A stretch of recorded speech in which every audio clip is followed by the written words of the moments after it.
Thursday, January 9th, 2020. I'm Yaela V, and these are the cryptosphere's top stories for today.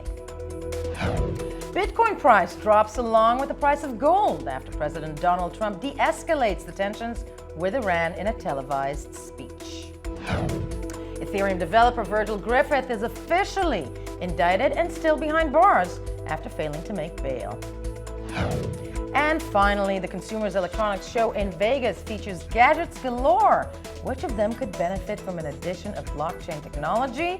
We're going to take a closer look. Now, the price of Bitcoin fell by roughly 4% on the day, reversing the upward trend of the past week. Bad news for traders, but a positive one for those looking for some method in the madness that is the market's volatility. The price decline came close on the heels of President Donald Trump's address to the nation that was seen as stepping back from the brink of war with Iran, lending credence to the theory that Bitcoin was being used as a safe haven for investors, and dare we say it, behaving like a mature asset. The following report by Asha Westrup Evans gives the details on the roller coaster week that the world and Bitcoin just had. Good morning. I'm pleased to inform you the American people should be extremely grateful and happy. In the wake of the assassination of a senior Iranian general by US forces, market volatility has surged. Key indicators oil and gold both jumping, followed by Bitcoin hours later, seeming in part to validate its safe haven narrative. As the rest of the week played out, a nervous calm entered markets that seemed unwilling to decide on a direction until Iran's seemingly inevitable retaliation played out. That wish was granted when Iran launched a barrage of missiles at US military bases in Iraq. This action had a seemingly direct impact on markets, as oil, gold, and Bitcoin all traded in tight formation, investors fleeing to safer ground. But then, Iran appears to be standing down, which is a good thing for all parties concerned and a very good thing for the world. As Trump pulled back from the brink of war, markets stayed in lockstep, and Bitcoin's safe haven status looks, at least for now, an increasingly credible theory.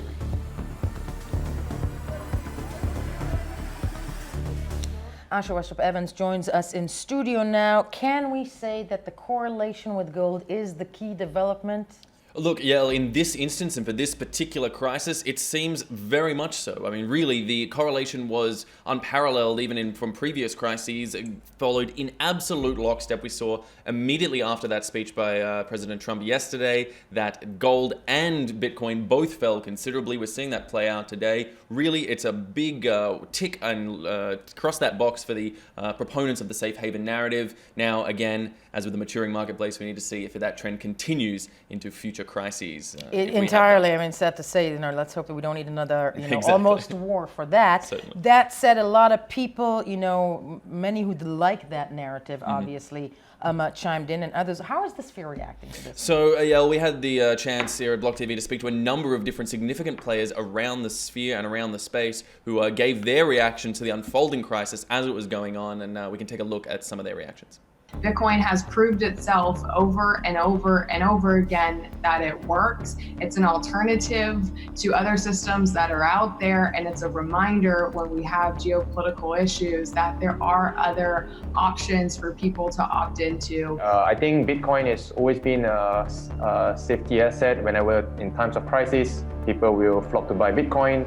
So during the next economic crisis, during times of war, people would want to put their money into some safe haven assets like Bitcoin. So I would say that we should expect to see similar things happening in years to come. But if you look at exactly what happened, Tether's market cap, I'm sure I don't need to say this to anyone that's looking at this that's in crypto, jumped $500 million.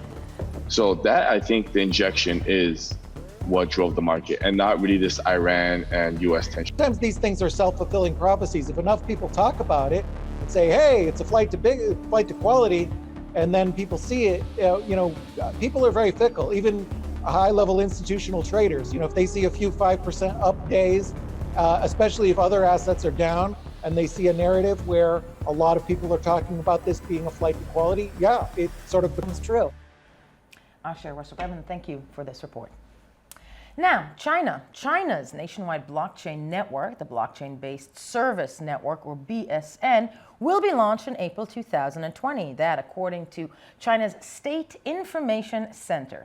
The project, which was rolled out for testing in October 2019, purportedly aims to provide a trusted and scalable infrastructure for supporting new blockchain projects, as well as the development of smart cities and the digital economy. It is seen as an important step in China's national blockchain strategy, but continues to worry civil and human rights advocates concerned about the possible misuse of the technology for Big Brother type applications. Virgil Griffith, the 36-year-old Ethereum researcher who was arrested in November for allegedly showing North Korea how to bypass U.S. sanctions and launder money with cryptocurrencies and blockchain, has been officially indicted by a federal grand jury, according to court documents. And though he's been granted bail, he is still in jail. Here's Zachy Hennessy with the update. On November 28th, Ethereum Foundation developer Virgil Griffith was arrested after landing at LAX returning from a trip to North Korea that triggered immense controversy both in the cryptosphere and in the mainstream. As of January 8th, he has been officially indicted for, quote, conspiracy to violate the International Emergency Economic Powers Act. After his arrest, Griffith was initially denied bail and later granted bail on the condition that his family procure a $1 million bond, which has yet to be satisfied. He has been kept in custody since his initial arrest. Griffith is a 36-year-old Ethereum developer from Alabama who holds a PhD from the California Institute of Technology and is a visiting researcher at the Santa Fe Institute. He was indicted by the U.S. government in response to a presentation that he made during a personal trip to North Korea, during which, according to the government, he assisted the DRPK by educating them on methods to use blockchain technology in order to evade sanctions put in place by the U.S. Regarding his impending trial, Brian Klein, his attorney, tweeted that Virgil, quote, looks forward to his day in court when the full story can come out. Zachy Hennessy, BLOCKTV. Zachy Hennessy joins us now. Zachy, what was the final nail in the coffin of that indictment? So there were a lot of factors at play, but the U.S. attorney said that the deciding factor, or a deciding factor, was a series of texts that Griffith sent to his family that indicated both an intent to renounce his citizenship as well as some jokes about teaching North Koreans how to launder money. And here's a piece of advice to anybody planning on doing anything in North Korea: don't do that.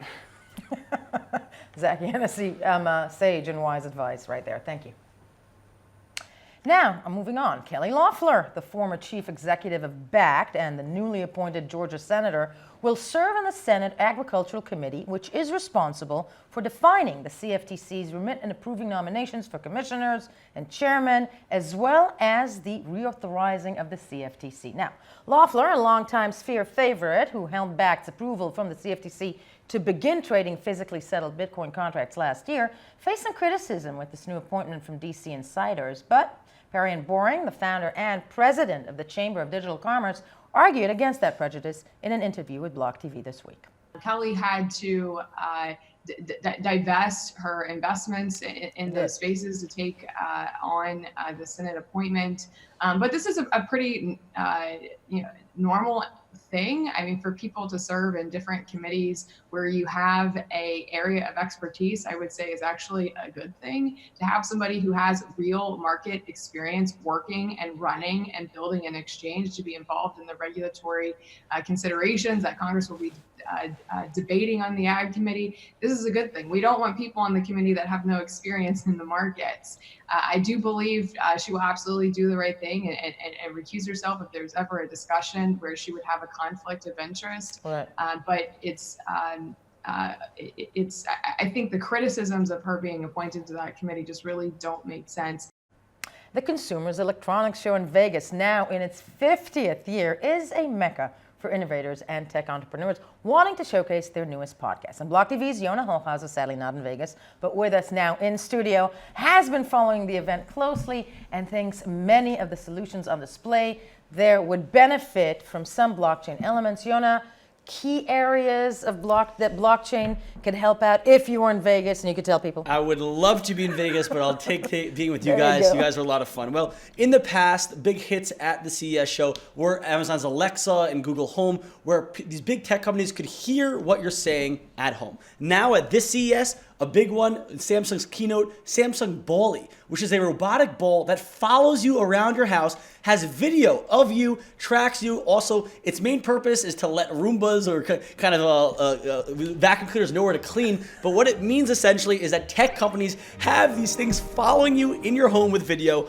On top of that, Linksys has a new Wi-Fi monitor. I just know before I gotta stop you because that's not for people with cats. No, for sure not. I wonder who would win that battle. Yeah. BattleBots, the latest edition. But Linksys, a Wi-Fi router company, they also released a mesh Wi-Fi system in the house that not only could track where you are in your house, but is so precise that it could track even your heart rate. Now they're saying that that's good because let's say you have an elder family who fall, they need help, I can't get up. Right, they could call the cops to you. But this is just another proof that these big tech companies have so much data on us and they're intruding into our privacy in homes. That's where blockchain comes in, because blockchain is trustless. And frankly, tech companies have proven time and time again, we cannot trust them.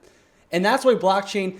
in that respect, all these new gadgets that actually take away privacy but give, an easeability of living, blockchain would step in. Exactly. These products, they definitely do have positives to them.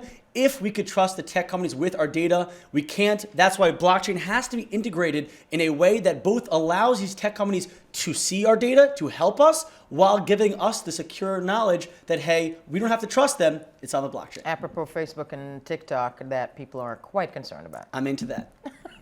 Yana Hohauser, thank you for this report.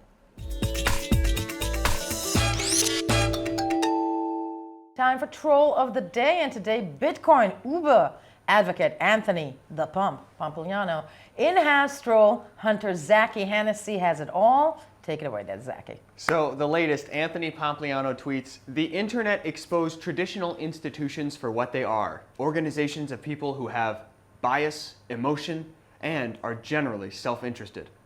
Nah, Pomp, that's everybody, including yourself. The only difference between these traditional institutions and you is, it's the same. You have emotions, Pomp. You're normal. I hope. Okay, Zachy, yes, there you go. Thank you for that trolling. Yeah, that was Around the Block for today. Thank you for watching. For more blockchain, tech, and cryptocurrency news, visit us at blocktv.com. We'll see you tomorrow.